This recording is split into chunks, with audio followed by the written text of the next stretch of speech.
Hola, ¿cómo están? Qué gusto me da saludarles una vez más en este ciclo que hemos denominado Voces desde La Habana. Yo soy Sandra Lorenzano y desde la sede de la UNAM en Cuba vamos a conversar con una invitada muy especial. Ya ustedes la están viendo en su pantalla. Ella es la doctora Miriam Mikado García, nada menos que la rectora de la Universidad de La Habana. Bienvenidísima, querida rectora. ¿Cómo está usted? Muy bien, gracias por la invitación, Sandra. Muchísimas gracias. Me hace Muchas muy gracias. feliz siempre poder platicar un ratito, aunque sea con usted. Y aquí vamos a un poco a curiosear por su vida, sus funciones. Así que, si le parece, ¿por qué no empezamos? A mí me gustaría que nos contara cómo se acercó usted a la ciencia, porque usted es doctora en matemáticas, ni más ni menos. ¿Cómo descubrió que esa era su vocación? ¿Cómo empezó su relación con las ciencias y con las matemáticas? Sandra, yo provengo de una familia extremadamente humilde, del centro de la región de Villa Clara, un pueblito que apenas está en el mapa, que se llama Sitiecito. Ese pueblito tiene un central, por tanto nos criamos todos los hermanos en un medio obrero, de muchos deseos de crecer también. Y mis padres, toda la familia, siempre nos pidieron que estudiáramos, que aprovecháramos la posibilidad de aprender y realmente yo había nacido en el año 59, la educación ya para mí no era una educación que debía pagar porque es gratuita y nos dedicamos los hermanos a estudiar. Cuando yo ingresé muy temprano a la escuela, muy temprano, aprendí a leer y escribir aproximadamente antes de cumplir los 5 años y no tuve la necesidad de hacer el kindergarten, no fui al preescolar, no asistí al primer grado. Comencé la educación primaria en el segundo grado, eran posibilidades que teníamos en aquel momento. Y al llegar transité la escuela primaria, transité la secundaria básica sin problemas. Es en la secundaria básica donde comienza a gustarme mucho la matemática, muchísimo. Y ya cuando llego al preuniversitario tuve la posibilidad también de impartir clases a mis compañeros de preuniversitario, clases de matemática, los ayudaba. Me familiaricé mucho con algunos libros clásicos de la matemática acá en Cuba, que hoy incluso son libros que se utilizan en otros países. Y cuando llegó el momento de solicitar las carreras para la universidad, solicité matemáticas. Matemáticas, tenía la oportunidad de solicitar matemáticas en Cuba y también en el exterior. Y cuando nos entregaron las carreras, pues me habían otorgado la carrera de matemáticas en la antigua Unión Soviética. Entonces, allá fui, estudié un año idioma ruso y luego estudié la carrera de matemáticas aplicada, la estudié en la Universidad Estatal de Odessa, en Ucrania. En aquel entonces era todo Unión Soviética.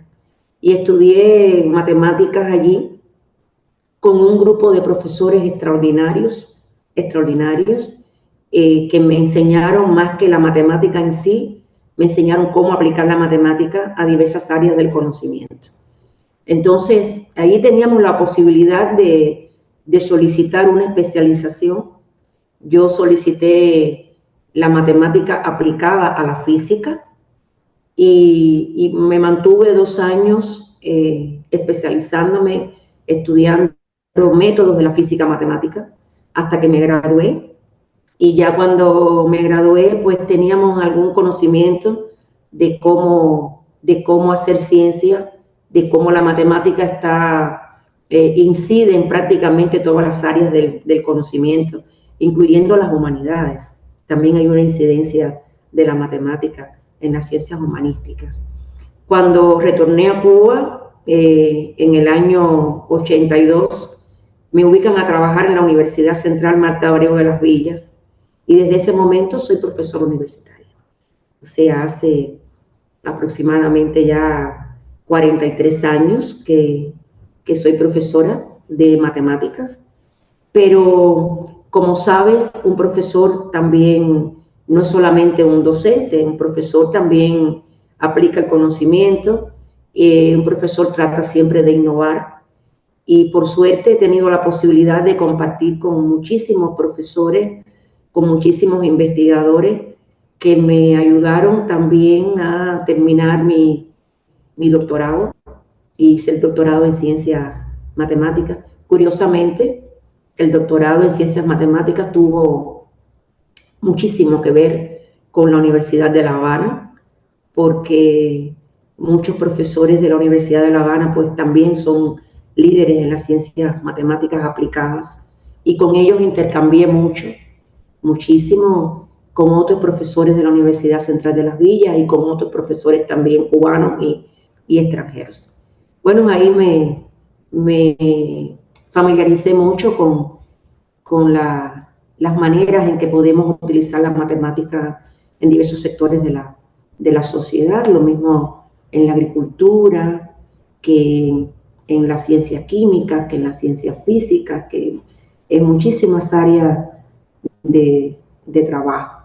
Y me siento muy contenta, de verdad, porque en el sector femenino no es tan usual ver mujeres matemáticas, pero sí, somos unas cuantas que nos vemos, compartimos, hay eventos dedicados a las mujeres matemáticas, hay premios también internacionales dedicados a las mujeres matemáticas, está el premio Sofía Kovalevskaya para mujeres matemáticas, y así hay muchos espacios donde la mujer puede tener su voz en materia de las ciencias, este tipo de ciencias, que no solamente las matemáticas, decía, las ciencias físicas, las ciencias químicas, las ciencias biológicas, son ciencias en las que la mujer tiene también un protagonismo.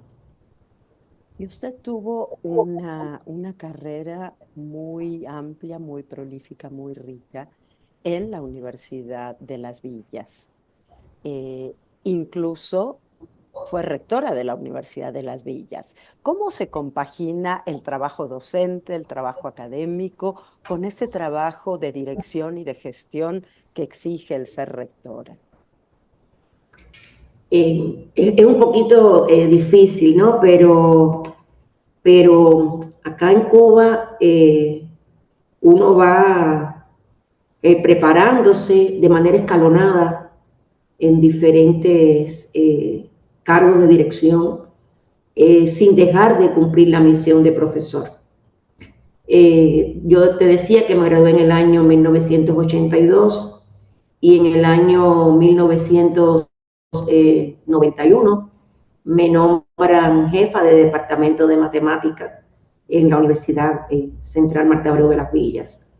Y después de ser jefa de departamento, ocupé cargos políticos dentro de la universidad, y también posteriormente fui vicerrectora, fui decana.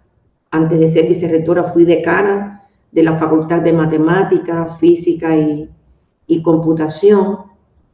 Fui vicerrectora de formación del profesional, como te decía. Eso fueron dos responsabilidades muy bonitas que ayudaron mucho en el trabajo, en mi formación. Y posteriormente me nombraron rectora de la Universidad de Ciencias Informáticas, acá en la capital. O sea, en el año 2012 comencé mi función de rectora de la Universidad de Ciencias Informáticas hasta ahora, ¿no? Que después de ser rectora de la Universidad de Ciencias Informáticas, pues pasé a ser rectora de la Universidad de La Habana. Se han sido muchas responsabilidades. Es cierto que combinarlas es un poco difícil, no siempre tienes tiempo para todo, pero uno trata de una forma u otra de gestionar ese tiempo para que poder, o sea, poder cumplir con todas las responsabilidades.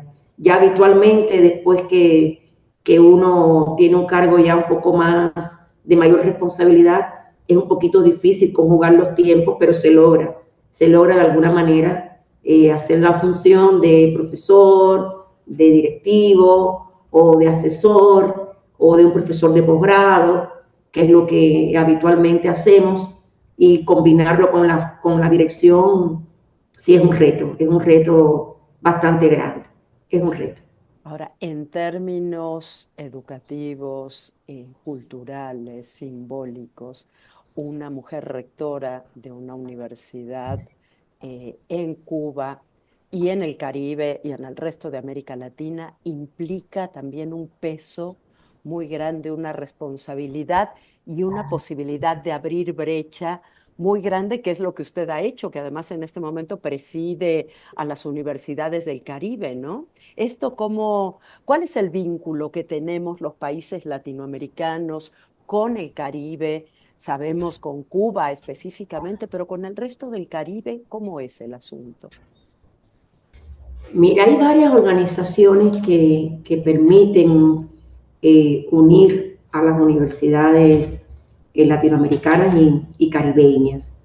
La organización más antigua, al menos que yo conozca, de esta área geográfica, es el Consejo Superior de Universidades de Centroamérica. Estamos hablando de CESUCA, que es una organización que nació en Guatemala, en la Universidad San Carlos de Guatemala, y que hoy reúne a muchas universidades de América Latina y ya se ha ido ampliando y también reúne universidades del Caribe. Está la Unión de Universidades de América Latina y el Caribe, que yo diría la más grande, con muchísima integración latinoamericana y caribeña. De hecho, es una organización que en un momento determinado, cuando ella se creó, era la UDUAL, no tenía la C incluida, y hace aproximadamente unos 2 años, 3 años, logramos que en ese acrónimo se incluyera la C, porque la unión es una unión de universidades de América Latina y el Caribe. Y ahora la pronunciamos UDUAL. Y fue muy bonito porque fue una manera más, digamos, simbólica de integrar todas las universidades de esta región. Pero también junto a la UDUAL, junto a CESUCA, está el Consorcio de Universidades Caribeñas. Y es un consorcio hermoso porque reúne todas las universidades de las islas del Caribe y también del Caribe continental. Hasta hace unos meses, este consorcio era dirigida por la Universidad de las Indias Occidentales, la UWI, y desde hace un año aproximadamente, pues es dirigida por la Universidad de La Habana, por mí, por su rectora, una servidora. Es también un reto grande porque no estamos hablando de una región cualquiera, hablamos de una región que es multilingüe, una región que tiene universidades muy buenas, universidades con un alto nivel de desarrollo. De hecho, te decía, la Universidad de Indias Occidentales, que hasta este momento presidía este consorcio de universidades caribeñas, es de las pocas universidades a nivel mundial que están, digamos, en varios países a la vez, y es una universidad muy fuerte. Tenemos la Universidad de Puerto Rico, que es una universidad también fortísima, muchas universidades de República Dominicana, universidades de Colombia, de las islas del Caribe, Trinidad y Tobago, de Bahamas, de casi todas las islas tenemos universidades. Y hemos trabajado muy bien, yo diría muy coordinadamente, por tener un Caribe. Nosotros decimos que tenemos que tener una solución, única solución para el Caribe. Hay un programa que le hemos denominado One Caribbean Solution, que es un programa donde perseguimos que las innovaciones que surgen en una universidad sean posibles para otros países, las carreras, los diplomados, las maestrías, los doctorados, no sean propios de un solo país, sino que sean también de todo el Caribe.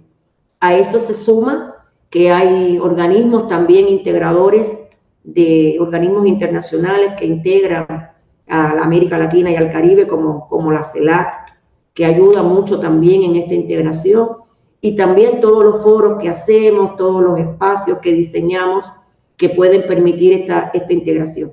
Y tenemos muchas motivaciones, porque el Caribe es una zona hermosísima, es una zona de mucho desarrollo, es una zona donde pretendemos todos los países avanzar cada día más, donde hay muchos retos en medio ambiente, en muchísimos retos. La Agenda 2030 nos ha puesto también muchos retos a la zona del Caribe, y este consorcio trabaja en función de ese desarrollo regional. Por tanto, dirigir este consorcio para mí, además de un honor, es también un compromiso con todo el resto de las universidades del Caribe. Sí, me parece maravilloso realmente esta propuesta de unión de las universidades del Caribe, pero en términos cubanos, estrictamente. Ahora vamos un momento a Cuba específicamente. ¿Cuál es el reto principal hoy de las universidades cubanas? Bueno, nosotros estamos trabajando mucho con una de las líneas que tiene nuestro gobierno, es precisamente dirigir el país basado en los resultados de la ciencia y de la innovación. Y para ello se cuenta con las universidades cubanas. Nosotros siempre miramos todos los ejes de desarrollo de Cuba, y en todos los ejes de desarrollo las universidades cubanas tienen un rol, un compromiso. Por ejemplo, en este momento uno de las líneas de desarrollo es el desarrollo energético de nuestro país, y en ellos estamos desarrollando las universidades programas integradores para que nuestro país pueda resolver los problemas energéticos. Y puedo decirte que hay otros muchos, por ejemplo, el asunto de la soberanía alimentaria de nuestro país, que es algo que nos compete a todos y que tiene hoy una necesidad urgente de desarrollarse, de tener la efectiva soberanía, teniendo en cuenta que no podemos comprar los productos, los alimentos en cualquier país, por todo lo que conocemos de el bloqueo económico a Cuba, no se puede comprar en cualquier país.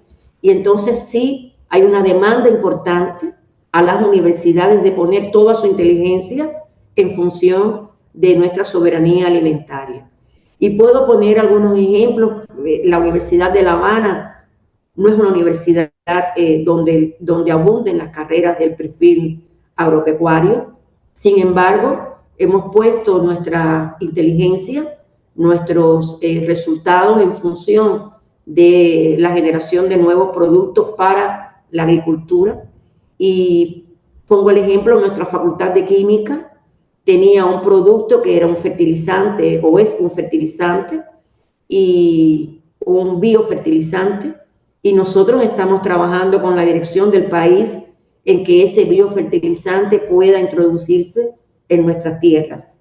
Y lo mismo hicimos con otro producto que es un fertilizante natural basado en zeolita, y ese fertilizante ya hoy se produce en Cuba para que nuestros productos no tengan la necesidad de importar el fertilizante desde otros países, y se pueda aplicar este fertilizante en nuestros terrenos, en nuestras hectáreas. Pero esto es un reto permanente.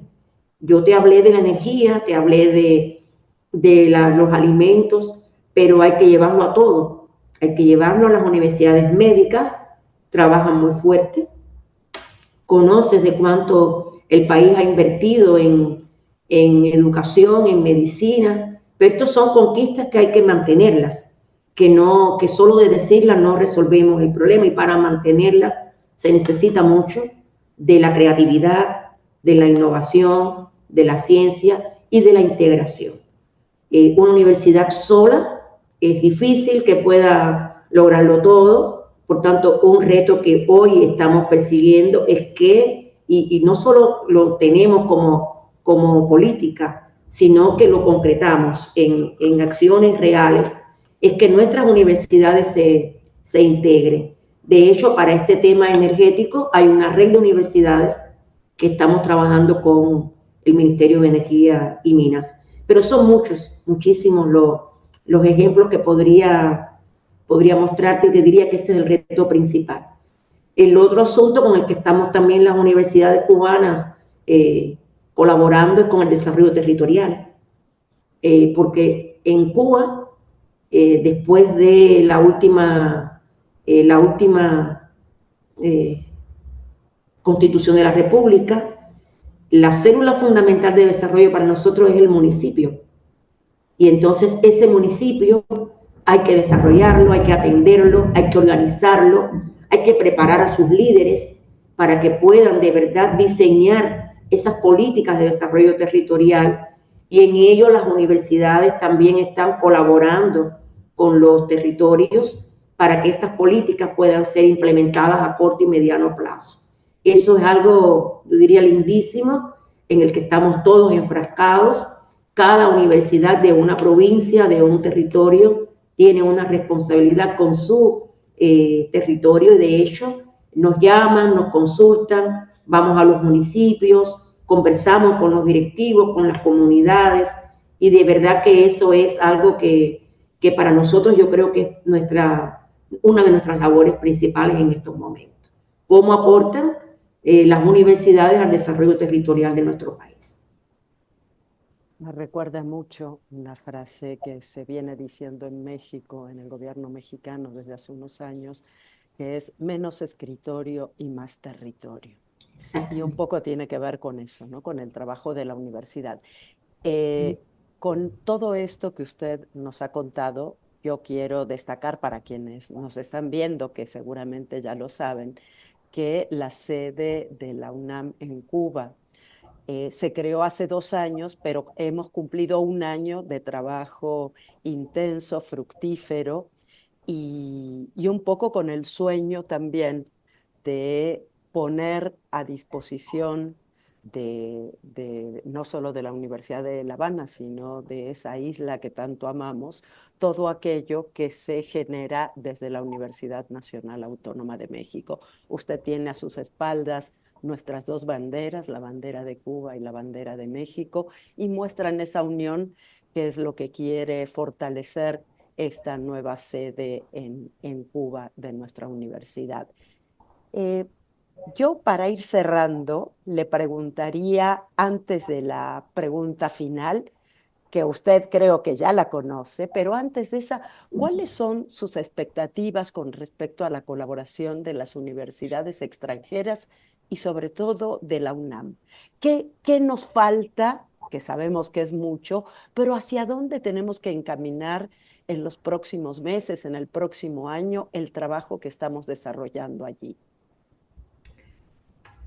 El proceso de internacionalización de las universidades hoy más que nunca es vital, es vital.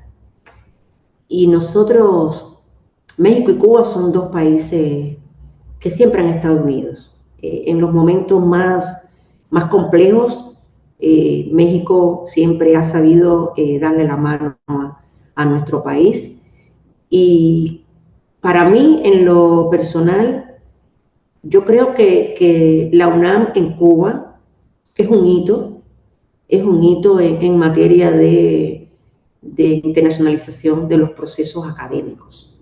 Es un hito, y creo que tenemos la responsabilidad de que esa presencia de la UNAM en Cuba sea más aprovechada por todo nuestro país, y que también la UNAM pueda aprovechar también lo que Cuba pueda brindarle en materia de ciencia y tecnología.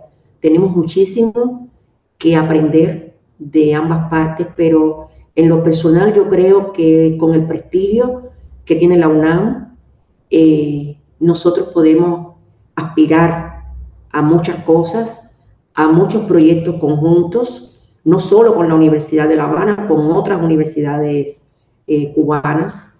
Y de hecho tenemos proyectos grandes que uno de los retos que tenemos es hacerlos más visibles, hacerlos más participativos, y tenemos también el reto de crear nuevos proyectos que sean proyectos, digamos, en las áreas donde más podamos ser beneficiados ambos países.